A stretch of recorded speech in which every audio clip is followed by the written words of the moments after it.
Assalamualaikum, hai, apa kabar teman-teman semua yang ada di rumah? Teman-teman punya idola kan ya? Banyak idola ya? Ada Wonder Woman, ada Superman, ada Batman, ada siapa? Elsa juga? Itu idola anak-anak sekarang ya? Nah, Bunda Ida juga punya idola.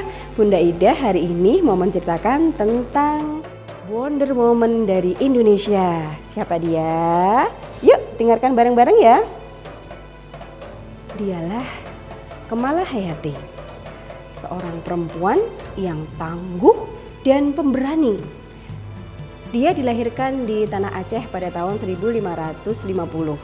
Terinspirasi oleh ayahnya Mahmud Syah dan kakeknya yang seorang laksamana di Kerajaan Aceh, Kamala Hayati ini mendaftarkan dirinya di Ma'had Baitul Maqdis. Apa itu?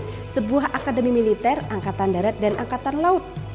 Karena semangatnya, karena kegigihannya, Kamala Hayati ini berhasil menjadi siswa yang terbaik. Masya Allah, luar biasa. Akhirnya karena menjadi siswa yang terbaik, dia dipekerjakan di Kerajaan Aceh dan mendapatkan pangkat sebagai apa? Sebagai Panglima Rahasia serta Panglima Pengawal Istana. Keren, luar biasa ya. Dan yang lebih kerennya lagi teman-teman, Kamala Hayati ini memimpin 2000 pasukan perempuan semua isinya, bernama pasukan Inong Balai. Pasukan Inong Balai ini bertugas menjaga pelabuhan-pelabuhan yang ada di Aceh agar aman. Karena pelabuhan Aceh ini untuk berhenti para kapal-kapal dagang yang dari Cina, dari India, dari Arab. Karena memang Aceh ini terkenal sebagai penghasil rempah pala nomor 1 di dunia. Di rempah-rempahnya banyak. Suatu sore di tahun 1599, dua kapal dagang dari Belanda yang dipimpin oleh dua kakak beradik yaitu Cornelis de Houtman dan Frederik de Houtman itu berlabuh di Aceh. Selama berdagang di Aceh, mereka tidak melakukan hal yang baik teman-teman. Mereka memaksa para pedagangnya di sana untuk menjual hasil dagangannya hanya kepada Belanda. Dan mereka melakukan dengan kekerasan. Hal ini sampai juga di telinganya Kamala Hayati. Atas izin dari Sultan Aceh, Kamala Hayati kemudian mengusir Belanda ini untuk keluar dari perairan Aceh dan keluar dari zona perdagangan Aceh. Nah, kapal Belanda diiringi oleh kapal dari Kamala Hayati ini keluar dari perairan Aceh gitu ya. Tapi belum begitu jauh, tiba-tiba kapal Belanda ini menyerang kapalnya Kamala Hayati dengan meriam-meriam yang ada di samping kanan kirinya. Shiu boom, shiu boom, shiu boom. Apakah kapal Kamala Hayati kemudian lari teman-teman? Tidak, sama sekali tidak. Kamala Hayati menghadapi tantangan dari Cornelis tadi gitu ya. Kapal Kamala Hayati pelan-pelan merapat ke kapalnya Cornelis. Dan ketika sudah rapat, Kamala Hayati lompat teman-teman di atas kapalnya Cornelis. Akhirnya berhadapan 1 lawan 1. Kamala Hayati membawa rencongnya dan Cornelis de Houtman membawa pedangnya. Terjadilah pertempuran sengit antara Kamala dan antara Cornelis.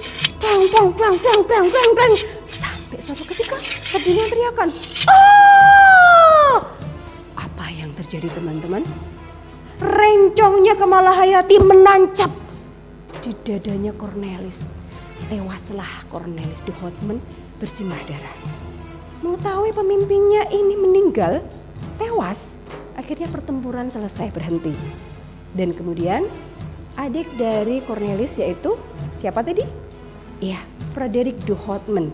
Kemudian ditahan oleh Kerajaan Aceh.